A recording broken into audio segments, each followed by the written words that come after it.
Kung matatandaan nyo, yan, dito yung linikod ko dati. Ito yung big wood. Yan. Yan yung big wood, yan yung small wood. Yung metal element yan. Okay. So ngayon, i-detect naman natin dito yung area no. Yung kung saan sabi ko dito yung deposito. So i-detect natin ng deposito. So ito. I-detect natin yung deposito dito. Okay, subukan natin. So ito nga, ito yung chamber kasi ito yung ating sa remapping natin ay dito yung deposito kaya tingnan mo. Ayan, ito siya.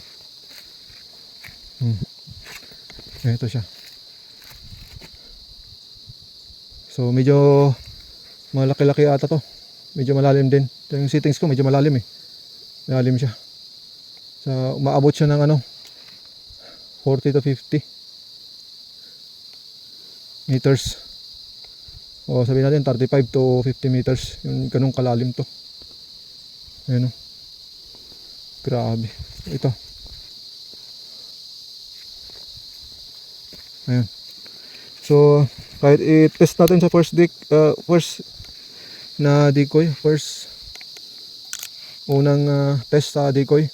Dapat pag decoy ito hindi to magko-cross, pero pagka nag-cross siya ibig sabihin true gold. So unang test, kung nag-cross siya, ibig sabihin ito ay true gold. Ay, yan. Oh. So check naman natin yung tunneling. So siyempre pag may ginto dyan, may deposito yan, dapat may tunnel. Okay, so pero pagka wala tayong ma-detect na tunnel, ibig sabihin yan po ay natural gold. So yan na, nakakalibit na tayo sa tunnel. I-check natin. Chamber or tunnel muna tayo. Yan. Oop, ayan na. So nandito na yung ano, may tayong na chamber dito or yung tunnel na mismo. Ayan na. Okay. Yan. Ayan. So hanggang dito. Sundan na natin. So ayan o.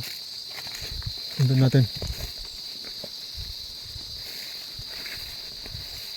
Ayan o. Papunta dito.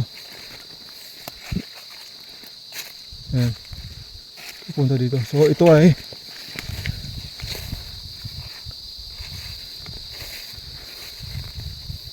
ayan o. So yung compass sa yung direction ng tunnel, hindi na natin i-detect ng buo. Ang kung makita na naka north south alignment. So dito ako sa south, papuntang north na yun.